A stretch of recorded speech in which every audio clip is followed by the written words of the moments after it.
मुझे लगता है कि उनके लिए ये विषय है कि नहीं है।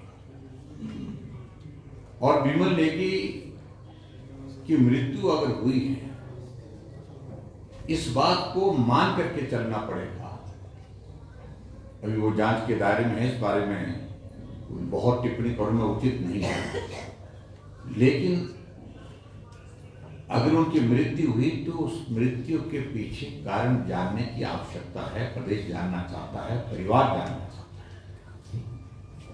और जो सरकार में जो काम करने का तौर तरीका था, सबसे बड़ा कारण उनकी मृत्यु का वही है। ये परिवार के लोग कहते हैं, सब लोग कहते हैं। उसमें बहुत घटनाओं का क्रम बहुत लंबा है, उन सारी चीजों पे अब कोर्ट में मामला है। एसपी शिमला इंडिविजुअल कैपेसिटी से फिर से कोर्ट में गए हैं, आज उसमें उनकी सुनवाई है। उसमें ज्यादा मुझे कहने की आवश्यकता नहीं, लेकिन मैं इतना मैं जरूर कह सकता हूं, एसपी शिमला अपनी इंडिविजुअल कैपेसिटी से नहीं, वो अगर कोर्ट में गए हैं, माननीय उच्च न्यायालय में गए हैं, तो सरकार के संरक्षण के साथ ही गए। वही एक बहुत बड़ी वजह है। और आगे क्या होगा, कोर्ट उसमें फैसला देगा।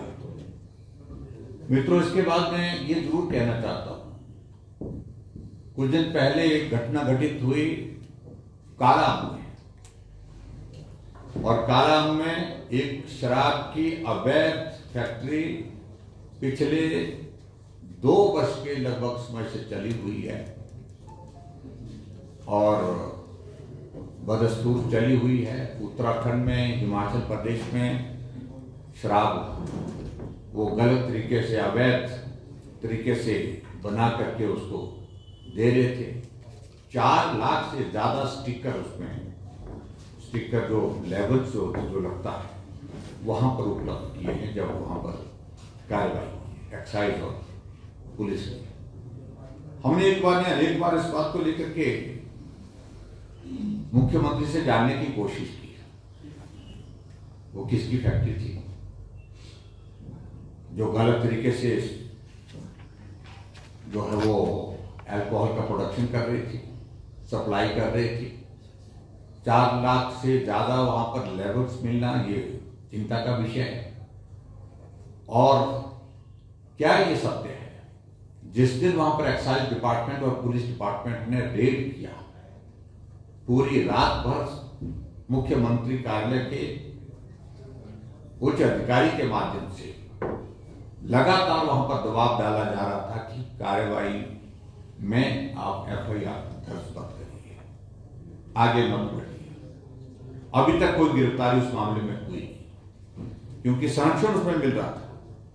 आगे बढ़कर के हम दूसरी अगर बात कहें, इसी तरह की घटना अभी हाल ही में 2 दिन पहले यहां सोलन जिला के अंतर्गत परवाणू, मेरी जानकारी के मुताबिक वहां पर भी एफआईआर दर्ज हुई है, लेकिन उसके बावजूद भी कार्रवाई कुछ नहीं। एफआईआर दर्ज होती है, उसके बाद कह दिया जाता है कि अब इसका समाधान करिए।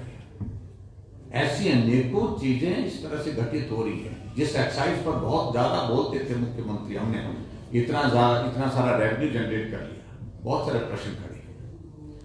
और आगे बढ़कर के मैं एक तीसरे विषय को, क्योंकि लंबी बात करने का विषय आज का नहीं है, मैं यही कहूंगा कि पिछले कल एक नोटिफिकेशन जो हमने की कि पर्ची का हॉस्पिटल में इलाज के लिए किसी को जाना है तो 10 रुपए की पर्ची लगेगी।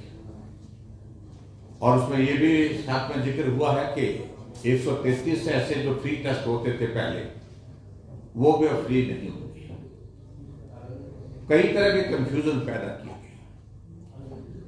लेकिन मैं इस बात को लेकर के हैरान, और जिसमें जो 14 श्रेणियों पर पहले कहा कि लोगों पर जो है वो, जो इन पर पहले कहा गए, इन पर जो है वो चार्जेस नहीं लगेंगे जो कैटेगरीज है, लेकिन बाद में कहा कि उस पर भी चार्जेस लगेंगे, उनको भी एग्जाम नहीं करेंगे।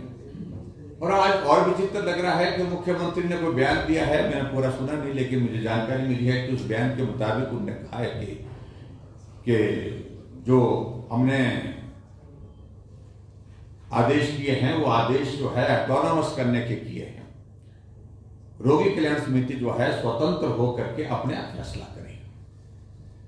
अगर उनको लगता है कि उनके हॉस्पिटल में आय बढ़ाने के लिए 10 रुपए की फीस लेनी है या जो इन्वेस्टिगेशन के लिए जो टेस्ट होते हैं उन टेस्ट के चार्जेस लेने हैं तो वो तय करेंगे। मैं समझता हूँ ये बहुत ही एक ऐसा तरीका मुख्यमंत्री निकालने की कोशिश कर रहे हैं ताकि वो किसी तरह से अपनी चमड़ी बचा सके, बच करके निकल सके। हिमाचल प्रदेश में कौन सा हेल्थ इंस्टीट्यूशन ऐसा है जो ऑटोनोमस है और ऑटोनोमस होकर के फैसला ले सकता है? कौन सा ऐसा इंस्टीट्यूशन है जो संपन्न है और अपने चार्जेस जो है वो लिए बिना, इन्वेस्टिगेशन के चार्जेस लिए बिना अपने बलबूते चल सकता है? इस तरह से सारी चीजों को लेकर के मुख्यमंत्री आखिरकार कहना चाहता है। कुल मिलाकर के यू टर्न लेने की कोशिश हुई है और ये सरकार की आदत है। सुबह फैसला कुछ होता है, शाम को फैसला कुछ होता है। सुबह एक नोटिफिकेशन होती है, शाम को उस नोटिफिकेशन को जो है वो वापस ले लिया जाता है या उसको मॉडिफाई कर दिया जाता है।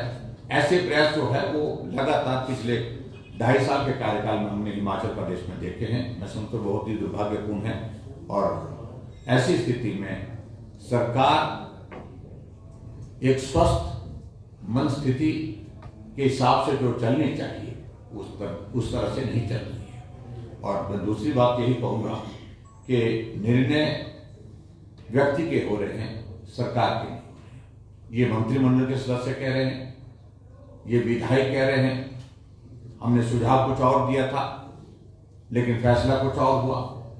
ये अधिकारी कह रहे हैं कि हमने सुझाव कुछ और दिए थे लेकिन फैसला कुछ और किया गया।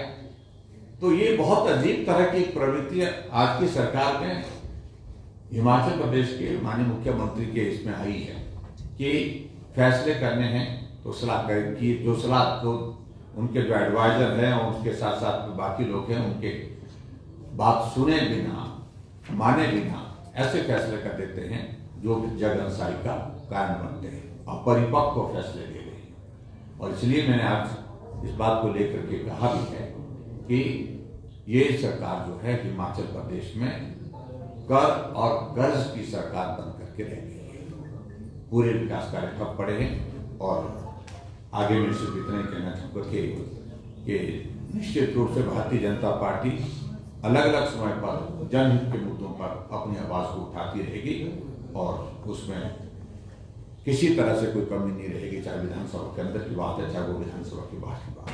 Thank you. सर, मुख्यमंत्री ने कहा है कि जयराम जी जो है विमन नेगी मामले में राजनीति चमकाने में लगे हुए हैं, क्या कहेंगे सर? हम बहुत पहले से इस बात को बड़ा स्पष्ट कर चुके हैं कि राजनीति करने के लिए हमारे पास बहुत सारे मुद्दे हैं। अभी डॉक्टर राजीव बिंदल जी ने प्रेस कॉन्फ्रेंस की।